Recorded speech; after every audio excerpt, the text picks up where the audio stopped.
Number 3 na clipper guard. Baguhin daw natin yung gupit niya. Ito yung ating suki. O lagi nagpapagupit sa atin. Subukan natin sa mas maikli na gupit ang ating client. Sa mga magtatanong kung saan ako bumibili ng aking mga clippers, mag-iwan lang kayo ng mensahe dito sa ating Facebook Messenger o dito sa ating page at sasagutin natin yan. Pwede rin kayo mag-comment sa ibaba ng ating video. At pwede rin kayong bumili sa TikTok shop ko.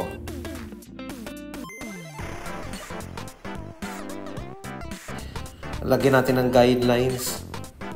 And then tanggalin na rin natin yung mga sobrang buhok sa ilalim nito. Medyo manipis ang gupit ng ating client ngayon compared sa mga nakaraan. Try naman natin itong isa nating trimmer dito sa kanang bahagi. May napakatalas din ito.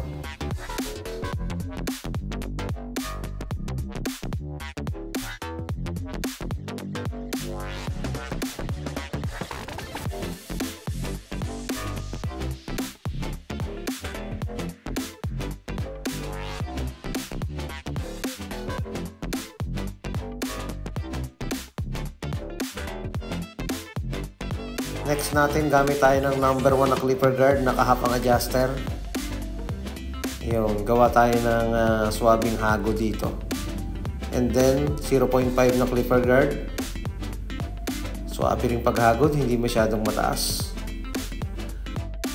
0.5 muna natin, wag masyadong sagad yung talim para makapaghagod tayo ng mas maganda na hindi na pupwersa. Baba natin ng konti yung adjuster. And then itaas natin para unti-unting mabura yung line. Zero close. Yung overcomb. Importante yung pag-overcomb para mapantay ito. Isang side lang muna yung ating tututukan dito.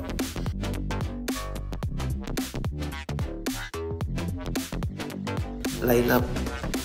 Mas malinis kapag inaahitan. Kahit ito yung na-side ng trimmer, importante pa rin na inaahitan.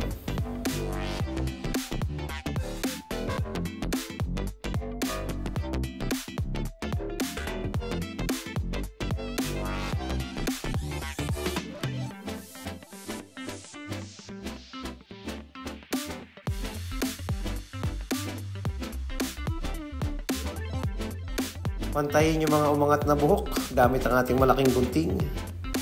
Ayun. Swabe na. Pwede.